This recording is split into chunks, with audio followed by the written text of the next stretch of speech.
ಇವತ್ತು ಕರ್ನಾಟಕ ರಾಜ್ಯದಲ್ಲಿ ವಾಲ್ಮೀಕಿ ಅಭಿವೃದ್ಧಿ ನಿಗಮದ ಸಚಿವರು, ಜಿಲ್ಲಾ ಉಸ್ತುವಾರಿ ಸಚಿವರಾಗಿರ್ತಕ್ಕಂಥ ಶ್ರೀಯುತ ನಾಗೇಂದ್ರ ಅವರ ರಾಜೀನಾಮೆಯನ್ನ ಭಾರತೀಯ ಜನತಾ ಪಾರ್ಟಿ ವತಿಯಿಂದ ನಾವು ಕೇಳ್ತಾ ಇದ್ದೇವೆ. ಯಾಕೆ ಅಂತಂದ್ರೆ ತನ್ನ ಇಲಾಖೆಯ 187 ಕೋಟಿ ರೂಪಾಯಿ ಹಣವನ್ನ MD ಅವರಿಗೆ ಗೊತ್ತಿಲ್ಲದಂಗೆ, ಅಧಿಕಾರಿಗೆ ಗೊತ್ತಿಲ್ಲದಂಗೆ ಬೇರೆ ಅಕೌಂಟ್ಗೆ ಹಣವನ್ನ ಹೇಗೆ ಟ್ರಾನ್ಸ್ಫರ್ ಮಾಡಿದ್ರು, ಬೇರೆ ಅಕೌಂಟ್ ಅನ್ನ ಹೆಂಗೆ ಓಪನ್ ಮಾಡಿದ್ರು ಅಧಿಕಾರಿಗೆ ಗೊತ್ತಿಲ್ಲದಂಗೆ. ಅಷ್ಟೇ ಅಲ್ಲ, 50 ಕೋಟಿ ರೂಪಾಯಿ ಹಣವನ್ನ ಡ್ರಾ ಮಾಡ್ಕೊಂಡು ಬನ್ನಿ ಅಂತ ಅಧಿಕಾರಿಗಳಿಗೆ ಮೌಖಿಕವಾಗಿ ಹೇಳ್ತಾರೆ ಸಚಿವರು. ಅಷ್ಟೊತ್ತಿಗೆ ಅವರಿಗೆ ಗೊತ್ತಾಗತ್ತೆ ಇದ್ರೊಳಗಡೆ ಏನೋ ಒಂದು ದೊಡ್ಡ ಭ್ರಷ್ಟಾಚಾರ ಅಡಗಿದೆ ಅಂತ. ಅವ್ರು ಯಾವಾಗ ಒಪ್ಪಲಿಲ್ಲ, ಇವರ ಸಿಗ್ನೇಚರ್ ಇಲ್ದೇನೆ ಹಣವನ್ನ ಡ್ರಾ ಮಾಡ್ತಾರೆ 50 ಕೋಟಿ ರೂಪಾಯಿನ.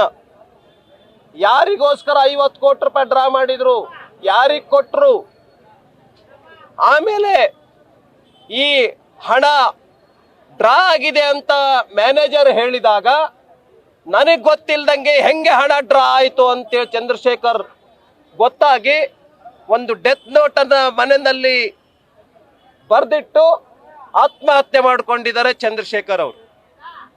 ಇದರ ಪೂರಾ ಹೊಣೆಯನ್ನ ಯಾರಪ್ಪ ಹೊರಬೇಕು ಅಂತ ಹೇಳಿದ್ರೆ ನಾಗೇಂದ್ರ ಅವರು ಹೊರಬೇಕು. ಡೆತ್ ನೋಟ್ ಅಲ್ಲಿದೆ, ಮೌಖಿಕವಾಗಿ ನನಗೆ ಸಚಿವರು 50 ಕೋಟಿ ರೂಪಾಯಿ ಡ್ರಾ ಮಾಡ್ಕೊಂಡು ಬಂದಿ ಅಂತ ಹೇಳಿದ್ರು, ಮೌಖಿಕವಾಗಿ ಹೇಳಿದ್ರು. ಅವರು ಒತ್ತಡಕ್ಕೆ ಒಳಗಾಗಿದ್ರು ಅಧಿಕಾರಿ ಚಂದ್ರಶೇಖರ್ ಅವರು. ಆ ಹಿನ್ನೆಲೆಯಲ್ಲಿ ನಾನು ಆಗ್ರಹ ಪಡಿಸ್ತೇನೆ, ನೈತಿಕ ಹೊಣೆ ಹೊತ್ತು ಕೂಡಲೇ ರಾಜೀನಾಮೆಯನ್ನು ಕೊಡಬೇಕು ನಾಗೇಂದ್ರ ಅವರು. ಅಷ್ಟೇ ಅಲ್ಲ, ಮುಖ್ಯಮಂತ್ರಿ ಮತ್ತು ಉಪಮುಖ್ಯಮಂತ್ರಿ ಡೆಲ್ಲಿಗೆ ಹೋಗಿ ಯಾಕೆ ಕುತ್ಕೊಂಡಿದ್ದಾರೆ? ಯಾಕೆ 3 ದಿನ ಆತ್ಮಹತ್ಯೆ ಮಾಡಿಕೊಂಡು 3 ದಿನ ಆದ್ರೂ ಕೂಡ ರಾಜೀನಾಮೆಯನ್ನ ತೆಗೆದುಕೊಂಡಿಲ್ಲ? ಯಾರು ಸಂತೋಷ್ ಪಾಟೀಲ್ ಅಂತ ಒಬ್ಬ ಕಾಂಟ್ರಾಕ್ಟರ್ ಆತ್ಮಹತ್ಯೆ ಮಾಡ್ಕೊಂಡ ತಕ್ಷಣಕ್ಕೆ ಈಶ್ವರಪ್ಪ ಅವರು ರಾಜೀನಾಮೆ ಕೊಟ್ಟಿರಲಿಲ್ವೇನು? ಯಾಕ್ರಿ ರಾಜೀನಾಮೆ ಕೊಡ್ತಾ ಇಲ್ಲ ನಾಗೇಂದ್ರ ಅವರು? ಯಾಕ್ರಿ ರಾಜೀನಾಮೆಯನ್ನ ತೆಗೆದುಕೊಳ್ತಾ ಇಲ್ಲ ಮುಖ್ಯಮಂತ್ರಿ ಸಿದ್ದರಾಮಯ್ಯ ಅವರು? ಉದ್ದುದ್ದ ಭಾಷಣ ಮಾಡ್ತಾರೆ ಸಿದ್ದರಾಮಯ್ಯ ಅವರು ಮತ್ತು DK ಶಿವಕುಮಾರ್ ಅವರು. 40% ಭ್ರಷ್ಟಾಚಾರ ಆಗಿತ್ತು ಬಿಜೆಪಿನಲ್ಲಿ ಅಂತ. ಈ ಸರ್ಕಾರದಲ್ಲಿ 40% ಅಲ್ಲ, ಎಷ್ಟು ಪರ್ಸೆಂಟ್ ಮಿತಿ ಮೀರಿದ ಭ್ರಷ್ಟಾಚಾರ ಈ ಸರ್ಕಾರದಲ್ಲಿ ನಡೀತಾ ಇದೆ. ಅದೇ ಇದು 2ನೇ ಆತ್ಮಹತ್ಯೆ. ಒಬ್ಬ ಕಾಂಟ್ರಾಕ್ಟರ್ ಕೂಡ ಮನೆಯಲ್ಲಿ ಆತ್ಮಹತ್ಯೆ ಮಾಡಿಕೊಂಡ್ರು.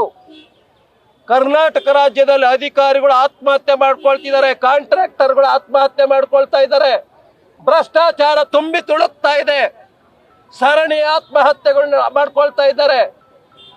ಹಾಗಾಗಿ ಭ್ರಷ್ಟಾಚಾರ ತುಂಬಿ ತುಳುಕ್ತಾ ಇದೆ. ಕೂಡಲೇ ನಾಗೇಂದ್ರ ಅವರ ರಾಜೀನಾಮೆ ಕೊಡೋವರೆಗೂ ನಾವು ರಾಜ್ಯಾದ್ಯಂತ ಹೋರಾಟವನ್ನ ಮಾಡ್ತೇವೆ ಅನ್ನುವಂತ ಮಾತನ್ನ ಈ ಸಂದರ್ಭದಲ್ಲಿ ಹೇಳೋದಕ್ಕೆ ಬಯಸ್ತೇವೆ. ನ್ಯೂಸ್ ಫಸ್ಟ್, ನಿರ್ಭೀತಿಯಿಂದ ನಿಮ್ಮ ಪರವಾಗಿ.